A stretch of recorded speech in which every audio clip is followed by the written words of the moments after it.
Good morning and welcome to the System Design and Management webinar series. The System Design and Management program is a mid-career master's degree program that's jointly offered by MIT School of Engineering and the MIT Sloan School of Management. System Design and Management program provides a systems thinking perspective that integrates management, technology, and social sciences to address rapidly accelerating complexity and change in today's global markets. Graduates earn a Master of Science degree in Engineering and Management. The SDM program also offers a one-year certificate in systems and product development. We're pleased today to have Dr. Hideyuki Horii present on examining the science of innovation education. Dr. Horii is the Executive Director of i.school, an innovation education program started in 2009 at the University of Tokyo. A retired professor of civil engineering at the University of Tokyo, he's also Executive Director of the Japan Social Innovation Center. He has a PhD from Northwestern University and master's and bachelor's degrees from the University of Tokyo, all in civil engineering. Dr. Horii will present for approximately 45 minutes, and then we'll open up the webinar for questions. Please use the chat feature on the webinar to ask questions, and we'll respond to as many as possible. Please join me in welcoming Dr. Horii for his talk today. Okay, thank you very much, Joanne. Hello, everyone. My name is Hideyuki Horii, and it's my great pleasure to share our experience on innovation education at i.school and also discuss possibility and potential of new field of study. We call it science of innovation education.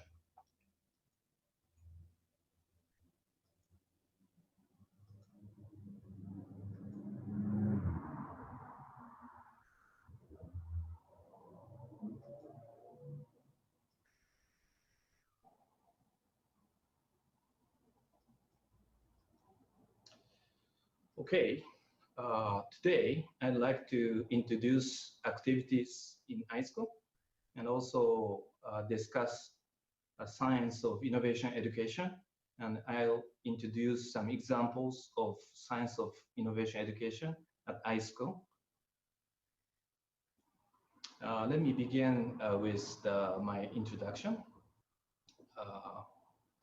After I got PhD from Northwestern, I have been teaching at the University of Tokyo, and I just retired from University of Tokyo.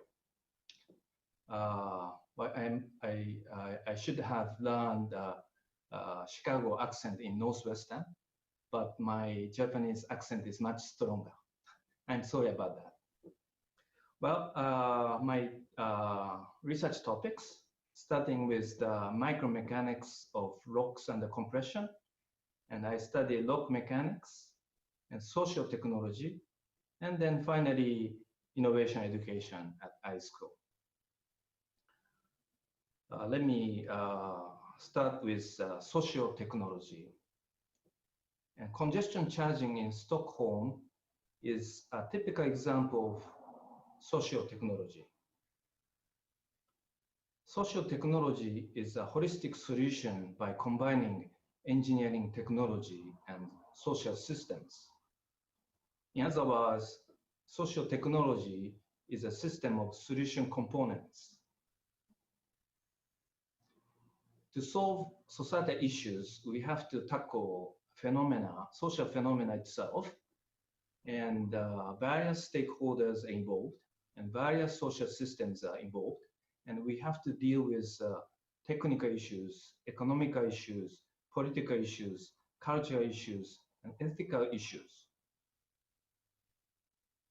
So I have been studying the design methodology of social technology. We have to analyze social problem, and we have to identify the essential issues in the problem.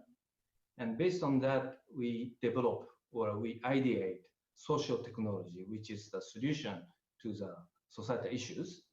And then after we ideate social technology, we have to predict what is the change in society if the social technology is implemented. And then we do an evaluation based on multi-dimensional values. And then we repeat this process. We can design social technology. Well, we constructed each pieces of this loop, and we found that ideation is a missing piece. And this is one of the source of i.school, origin of i.school. Okay, let me talk about i.school. How can we create ideas of solution or a product or a system? Then we saw that educational program is necessary, and we started i.school in 2009 at the University of Tokyo. We try to foster ability to produce human-centered innovation and new products and services, business models, social systems, whatever it is. And we do group workshop with group works with students from different backgrounds. We accept students from all over the University of Tokyo and also other universities. And we do 7 or 8 workshops a year. And one workshop, sometimes we do a boot camp full 3 days, or when we have classes, we do once a week, 3 hours after 7 o'clock at night until 10 o'clock. And sometimes students continue until 11 o'clock. And then 10 weeks with a single whole Saturday. And that's the length of the workshop. And we don't provide any credits or degrees, but brilliant students come to i.school to improve themselves. And from the experience of 9 years at i.school, we learn many things. For example, innovation workshop can be understood as information processing by a group of people, like questions or answering to the questions, interview survey, and ideation, idea evaluation, decision making. All those things are understood as information processing by a group of people. And if we understand this way, the process can be described, and the process can be modeled, and it can be designed, it can be evaluated, it can be improved, it can be learned, where we can teach the process. So we put emphasis on the process of the workshop. And this is a standard, this is a standard model of information processing we developed based on the observation of more than 60 workshops. And the innovation workshop consists of analysis of ends and analysis of means. And based on that, we have ideation and refinement, prototyping, and finally, we propose new ideas on the new means. So all the workshop can be explained by this model. And also, we can design workshop based on this model. And of course, the most important part of the innovation workshop is the ideation part, creation of means ideas. How to improve the quality of ideas. That's the main issue in innovation workshop. In i.school, we try to design innovation workshop process based on the accumulated knowledge on human creativity. After 1950s, a lot of study has been done on human creativity in, for example, cognitive psychology, artificial intelligence, or brain science, and so on. For example, in the field of artificial intelligence, people try to simulate all human activities, human creativity by computers. And based on those studies, Margaret Borden, a famous professor in artificial intelligence, concluded that human creativity can be classified into 3 kinds: combinational creativity, exploratory creativity, and transformational creativity. And we try to develop, design innovation workshop based on those knowledge.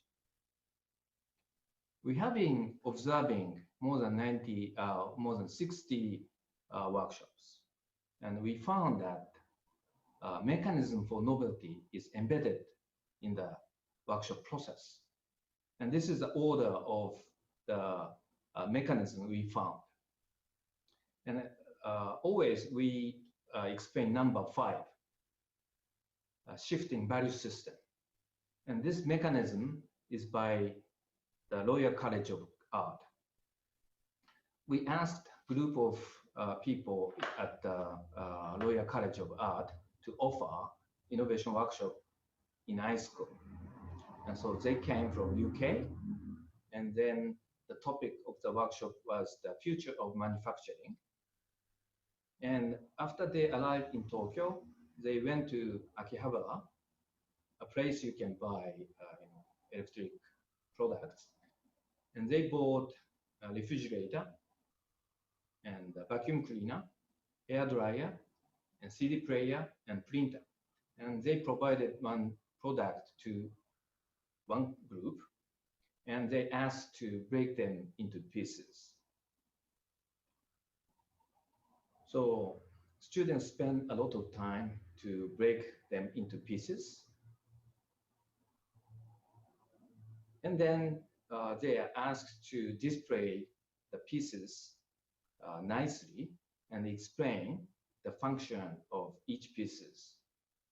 And then they provided a lecture on sustainability, like resources are limited, or environment is limited, so eco is important, and so on. And then after that, they asked a question if the existing product can be accepted from the point of view of sustainability. And the expected answer is no. And that guy saying yes, he is from a company, Canon, that is the maker of this printer. So it's reasonable for him to say yes. But expected answer is no. And then if the existing product cannot be accepted from the point of view of sustainability, create new product which has the same function as the existing industrial product, but is better from the point of view of sustainability. And for example, for hair dryer, you don't have to use electricity, and students search the material, absorb water, and then create new product. That's the workshop by Royal College of Art. And then I interpreted that the mechanism is shifting value system. So, shifting value system from efficiency to sustainability, people can create new idea. That's the mechanism by Royal College of Art. And I understand that this mechanism can be classified as transformational creativity. And transformational creativity is a creativity by changing rules, changing laws, or doubting the common sense, or changing value system. So like this, we can design innovation workshop and embed the mechanism for novelty.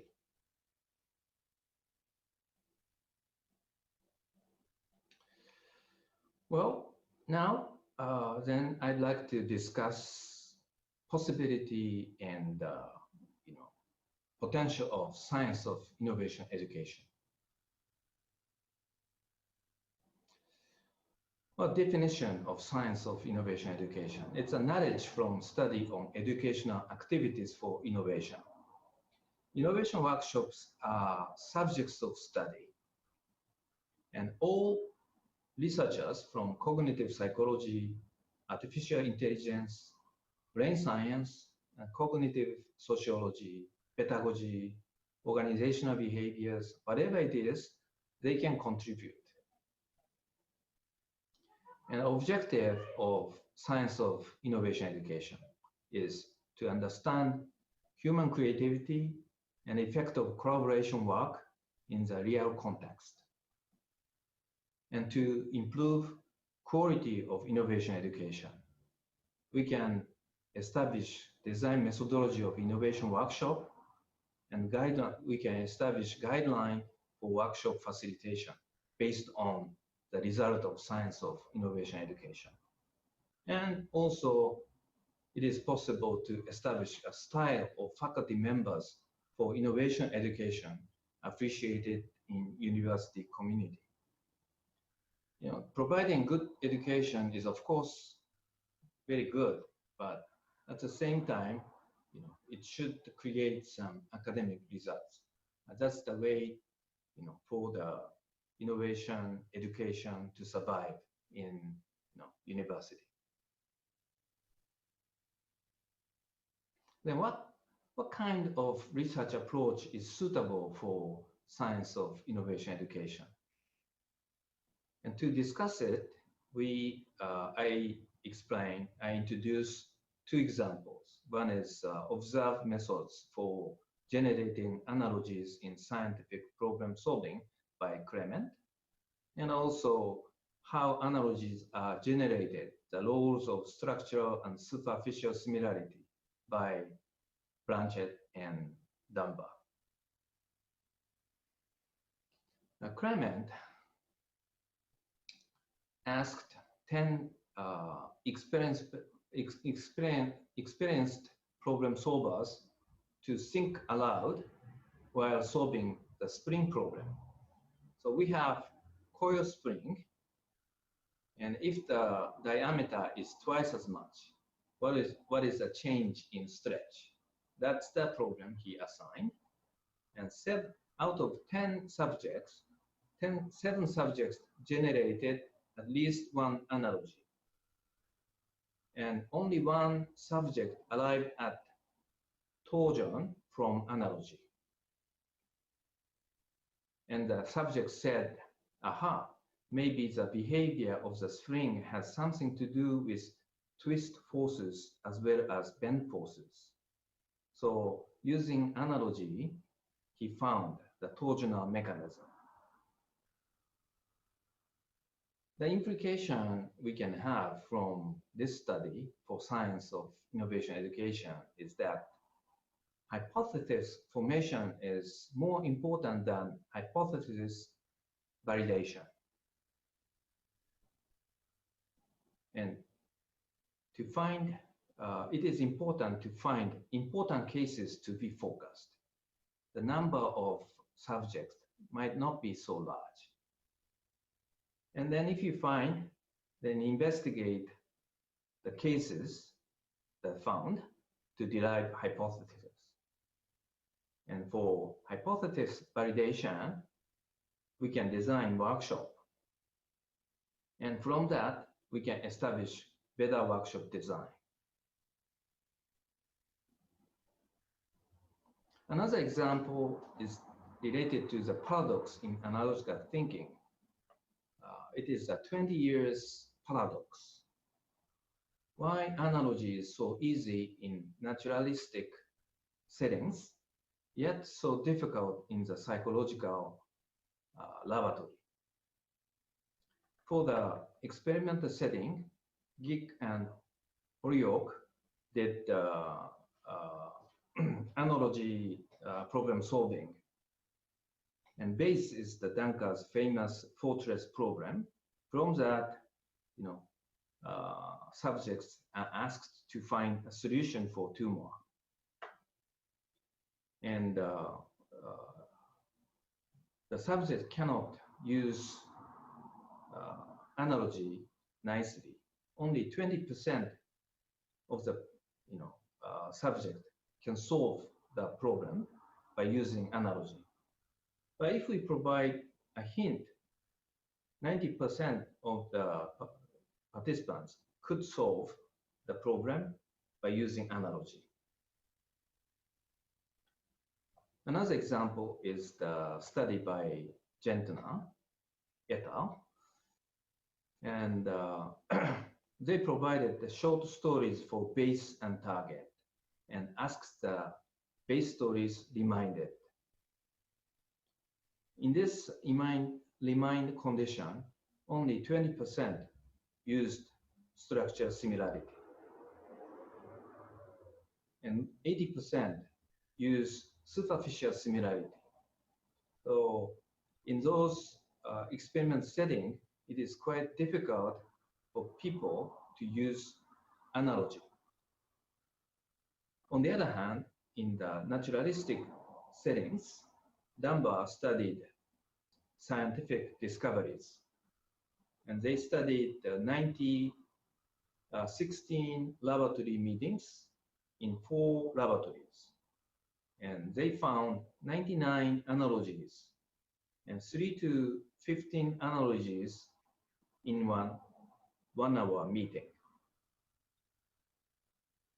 And they found that many analogies were within domain, but 25% of analogies were structural. That is the analogy with different domains. And out of 25%, 80% were used to formulate hypotheses.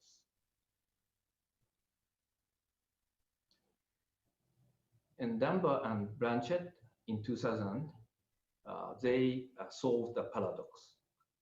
They asked the subject to generate analogies to justify the deficit cut by Canadian governments in the 1990s. And most of the analogies generated, that is 80%, were non-financial or non-political from a variety of domains.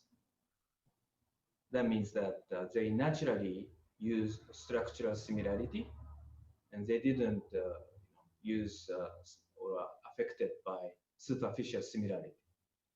So from that, when generating analogies, people search memory for structural relations, but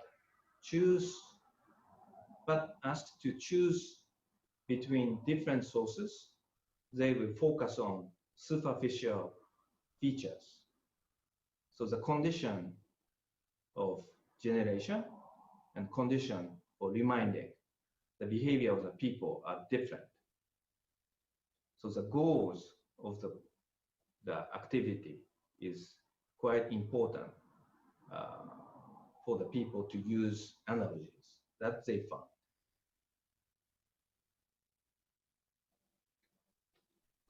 From those studies, we can derive implication for science of innovation education.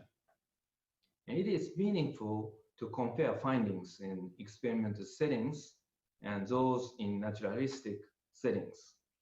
So for human creativities,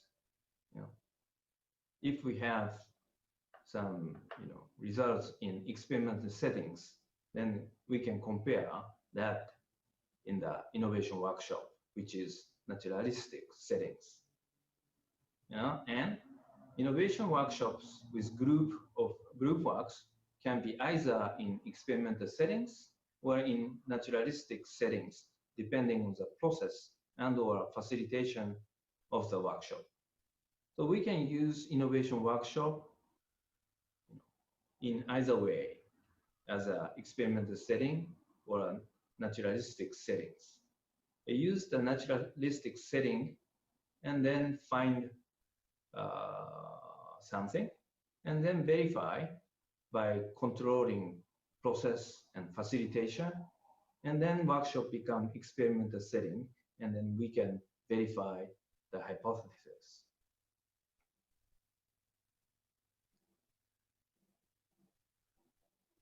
So let me talk about some example from i.school. We have been trying to establish new field of study, that is science of innovation workshop. And for the data acquisition, we use Apes Node. Apes Node And I'm going to explain later. And also voice recorder. Each participants, each subject use voice recorder each. And also we use a 360-degree video and also interview. i.school is a tool we developed in i.school. Since 2009, we have been developing this tool. This is IT web device, and we call it digital sticky notes. We can call it digital post-it, but 3M will be angry. So we call it digital sticky notes. So all the process, all the activities are recorded. And actually, what you are seeing is the workshop we had at Aalto University in Finland several years back. So we can know when each node is created and how they are moved. And also, we take a 360-degree video, and this is the one data in the experiments. And faces are automatically identified, and the orientation, direction of the faces, and also smiling is captured. Then in the innovation workshop, and sometimes people, if somebody is talking, everybody is facing him, or everybody is looking at the display, and those moment is quite important for innovation workshop. And also smiling is very important. Of course, verbal communication is important, and from video we can get the text data, and the nonverbal communication is also important. And smiling is a typical nonverbal communication. So first, for ideation, we can investigate the thinking process in idea generation phase. Since we use each node, we ask the participants to create nodes for each thinking. Like think aloud, participant type and create nodes. And since each node record or time records, so we can identify which node is created when.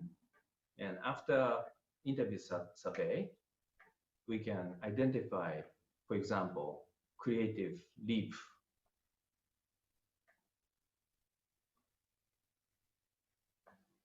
And so this shows the nodes created by the 5 different participants in ideation phase. And in the interview, each participant indicated the nodes that makes the creative leap. And based on the time record in the apes node, each process is coded like this. And we found that 2 different types of participants. One type, they identify or they fixed ideas at the earlier stage, and then they try to improve the idea. Another type is that they have a deliberation before they fix the idea to present.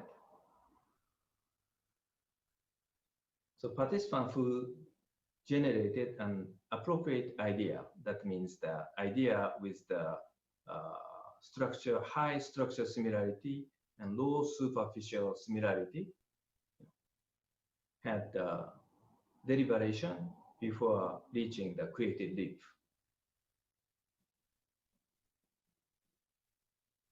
So this shows, the difference between the two groups.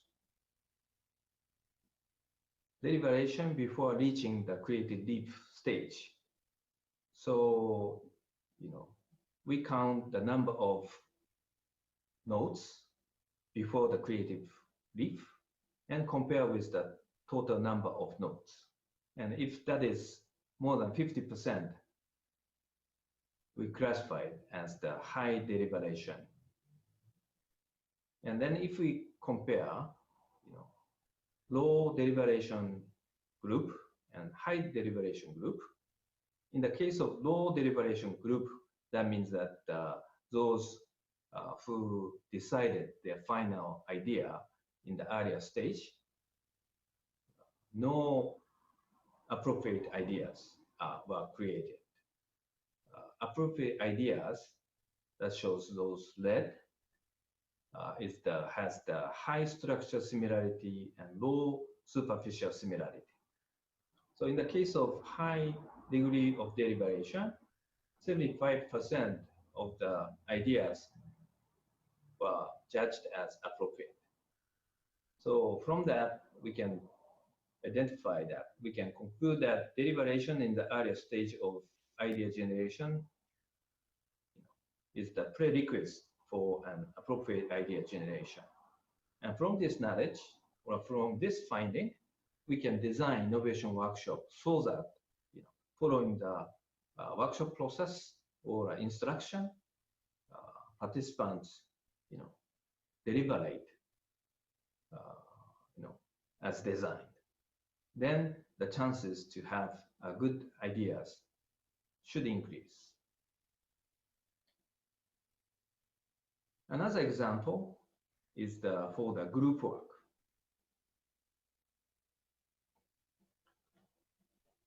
So this is the workshop design. Task of this workshop is create promoting statements using analogic thinking. And the policy, for the promoting statement is foreign workers, immigration in Japan.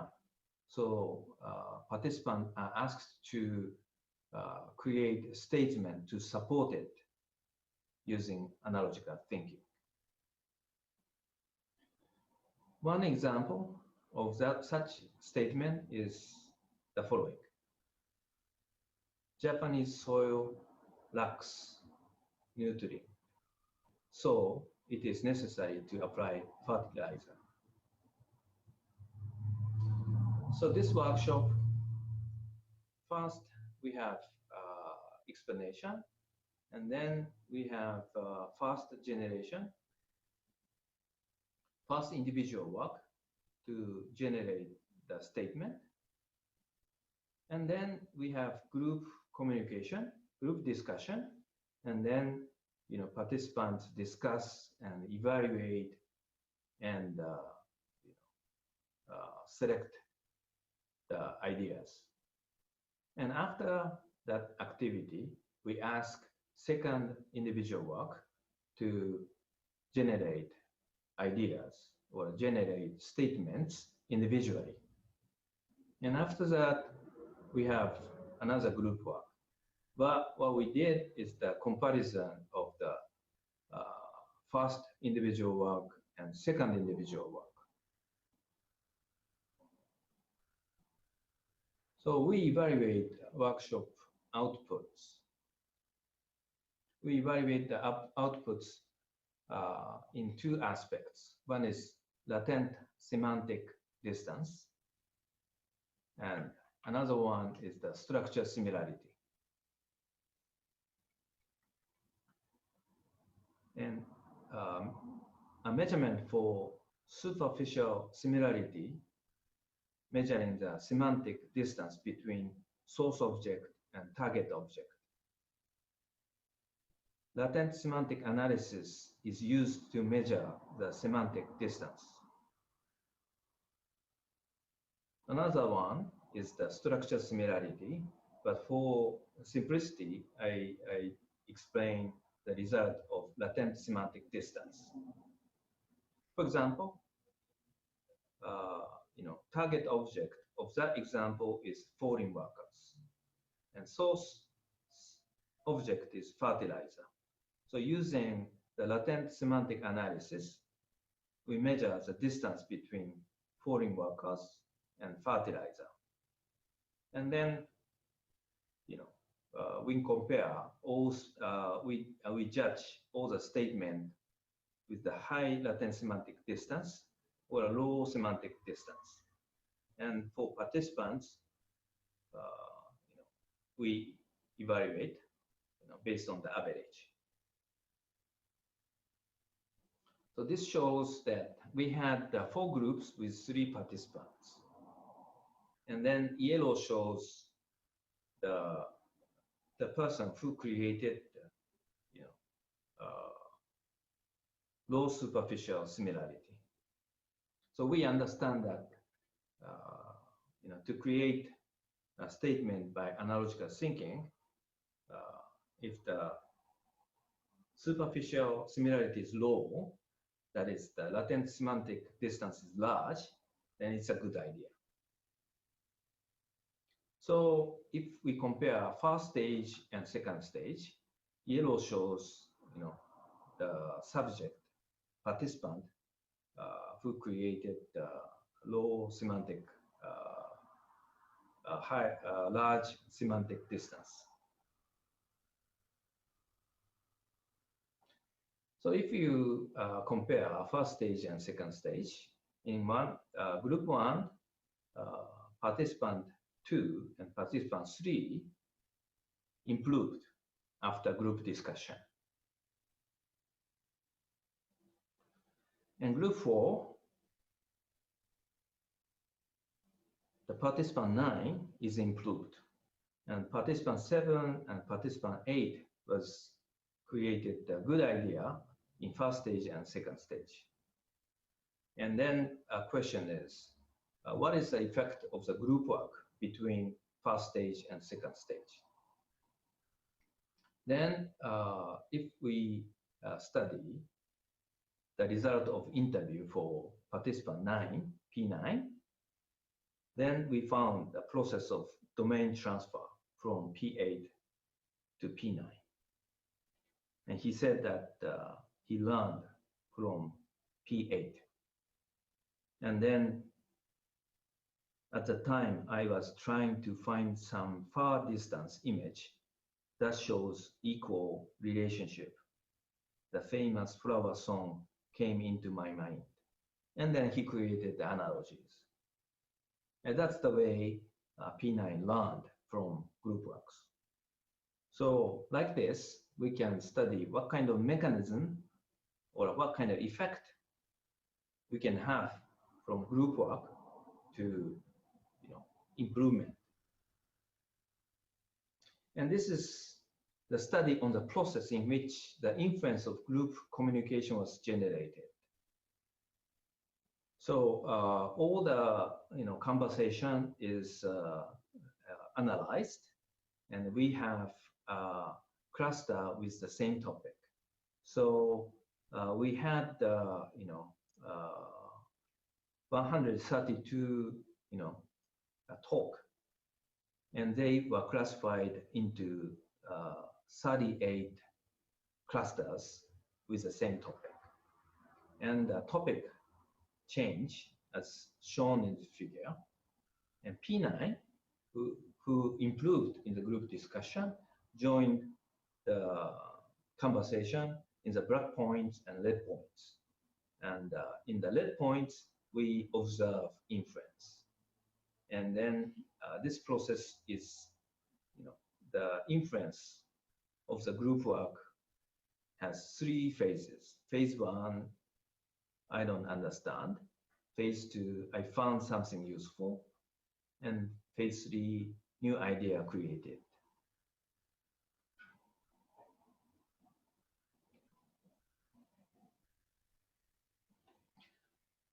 Also, we studied the relationship between smile and the inference. So we compared the results with the result from the 300-degree video. And then we found that 12 were high-level smile clusters from all 36 clusters. So in this process, we had the 36 clusters, and in the 12 clusters, they smile a lot. And out of 7 domain transfer related clusters, that means the LEM1 and P9 had the influence from the conversation, and five clusters were high-level smile clusters. We have to investigate the relationship between smiles and the influence of the group works, but from those studies, we must be able to identify the effect of nonverbal communication, especially smiling, for the group works.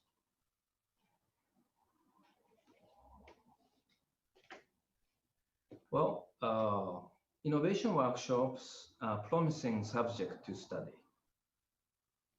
And the study should contribute to improve quality of innovation education, as well as to deepen our understanding on human creativity and communication.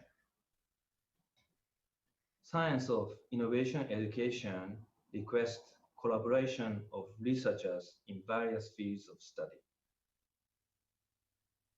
And science of innovation education provides strong incentive for education. So we need a lot of young researchers who join innovation education. And they have to be promoted, but they have to get a good job.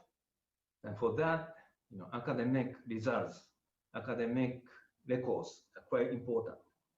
So if the science of innovation education provide a lot of papers, then that provide a strong incentive for researchers related in the related field come into science of innovation education. Well, we just started the science of innovation education, and I'd like to have a lot of collaboration and many people join science of innovation education. And I have been conducting innovation workshop in SDM, and I hope that students in SDM are interested in science of innovation education. And then, if we can establish very strong field of study, science of innovation education. Well, thank you very much for your attention. Dr. Horii, thank you so much for your presentation. I do have several questions from the audience, and I do want to encourage others that are listening. If you have questions for Dr. Horii, now would be a great time to add them to the chat feature. So the first question that I am going to read to you, and this did come earlier in your talk, but the question was, what is the difference between this method and TRIZ, T-R-I-Z? Yes, well, that's a nice question. Actually, I started this kind of innovation workshop from trees. First, I studied trees, and then I generalized. And so the origin, but some of the, but i.school workshop has different facilitation and different process. So some of them use analogies. And so study the mechanism in different fields, different cases, and use it in different fields.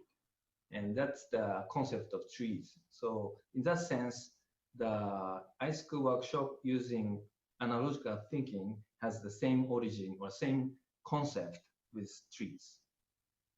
Thank you. So the next question that I have it says, I'm curious if the iSchool has a specific definition of sustainability that they use when evaluating these workshops.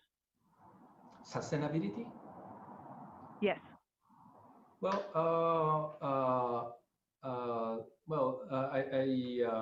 I introduced an example of the workshop by Royal College of Art, and there they had sustainability, but it's just a general, they had a general lecture on sustainability, and we don't have any specific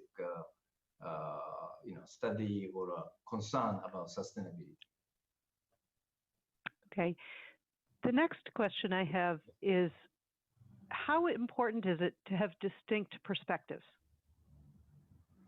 Distinctive perspective? What do you mean by that? I think it means having within the group people that have different points of view. Oh, I see. Well, actually, it's quite important to have a participant with different backgrounds and different knowledge, and also different value system.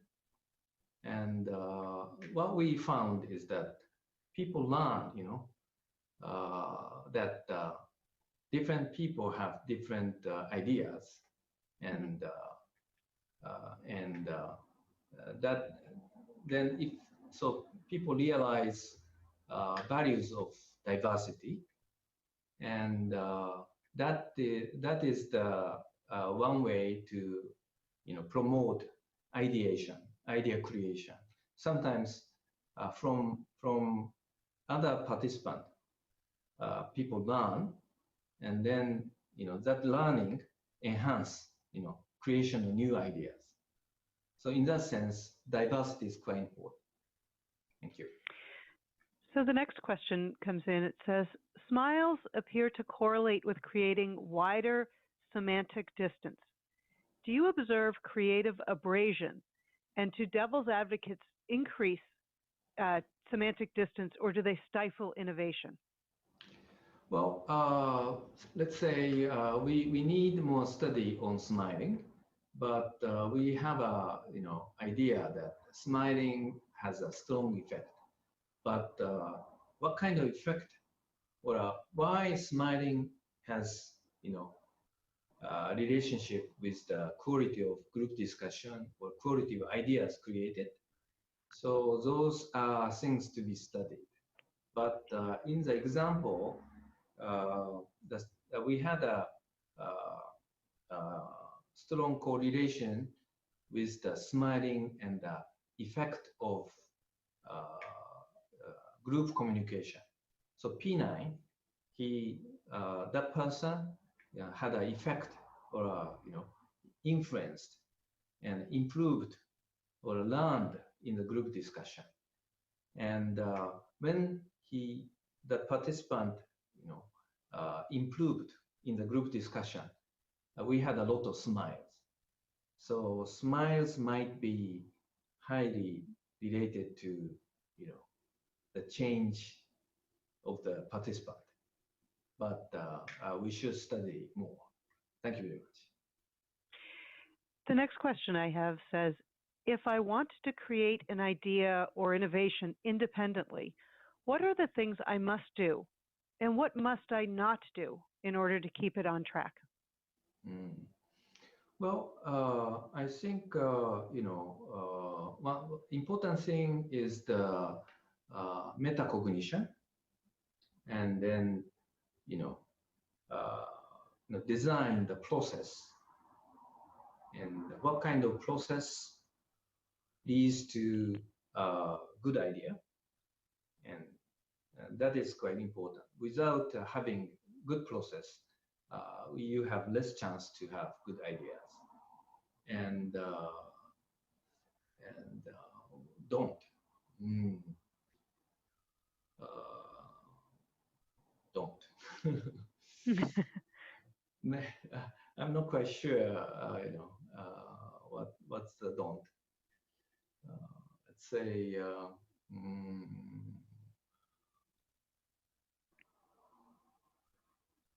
I'm not quite sure. Okay.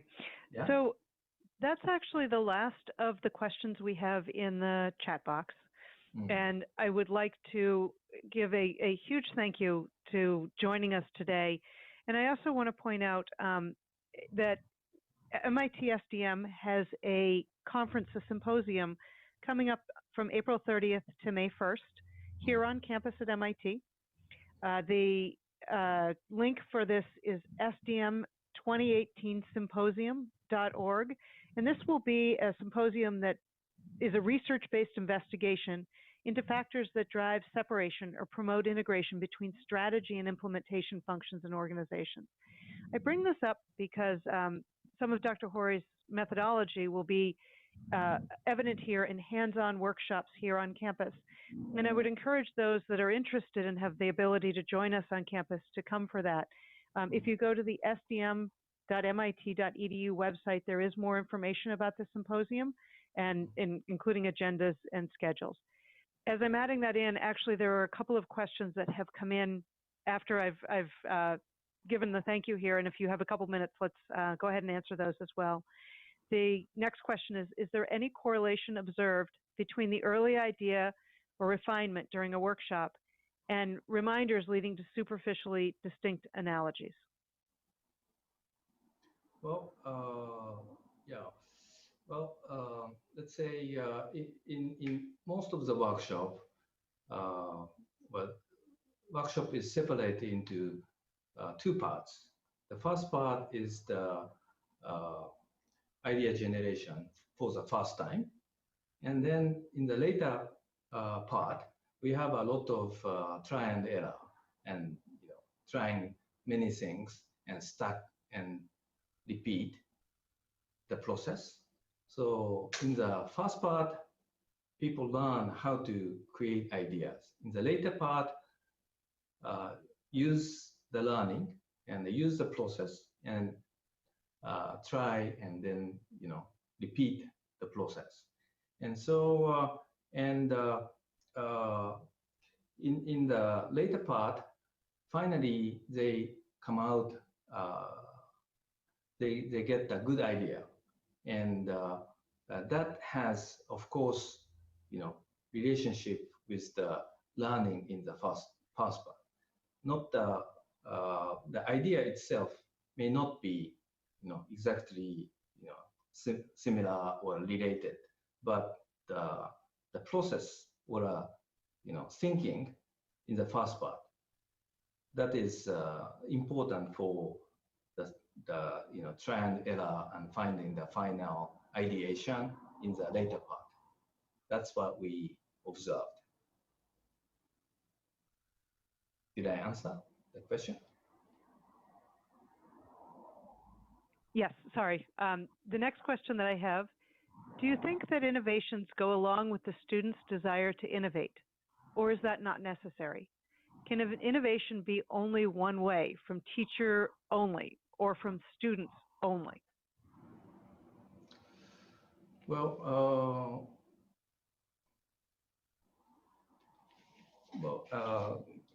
can you repeat the question? Yes, it says, do you think that innovations require a student's desire to innovate, or is that not necessary? Can innovation go only one direction, from a teacher just to the student, or from the students just to the teacher, or does it have to go both ways? Okay. Well, in i.school, we say that we need three things. One is the skill set, and second thing is a mindset, and third one is motivation. And skill set is like how to design innovation workshop, or how to behave in group work. That's a skill set. And mindset, well, like creating new idea is fun, or even we have risk, we should try new thing. That's the mindset.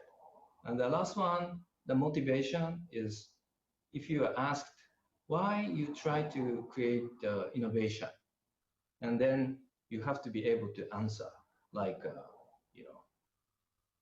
I want to make the society better, or I want to fill the world with my favorite things, whatever it is, he has to be able to answer such question.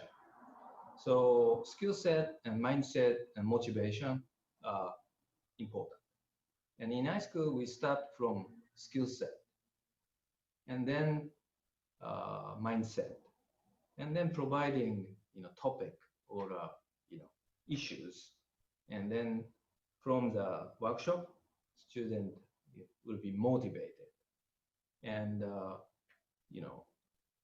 motivation and mindset is quite important, but we cannot teach. So it's a experience learning from experience. So the thing important is design experience and provide the experience for students. I think this is most important thing. Thank you. I've got, I believe, one last question here.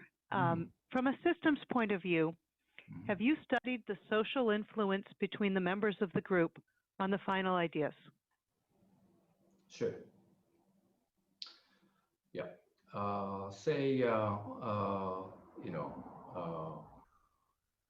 The group work has very strong effect on the quality of innovation workshop. So we have to, of course, team building is important. Also, the culture of the group is quite important. And so, group work is a very, very complicated, phenomena. So we have to identify what kind of factors are related or involved in the group work. But,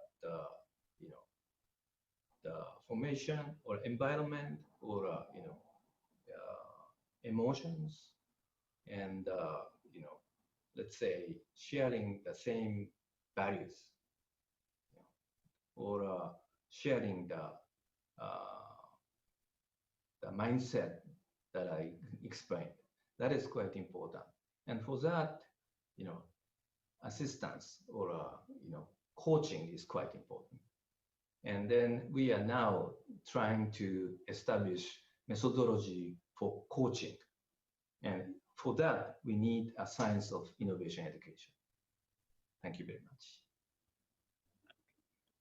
Thank you. And with that, I will conclude this webinar series. I want to thank you in particular, Dr. Horii, for joining us. I know that it is quite late in Japan right now, and we really appreciate you making the adjustment on the time schedule to join us and share your thoughts here with this audience.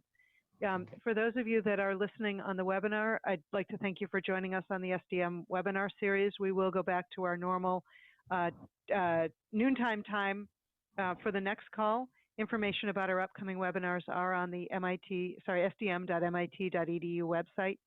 And the copy of this presentation from Dr. Horii will also be available for replay and listening on the SDM website if you'd like to share the information with your colleagues, or if you'd like to re-listen or replay some of the material that's here. But thank you again. SDM very much values your engagement and your sharing of your ideas with the SDM program. Thank you so much. Thank you very much. I enjoyed it. Thank you.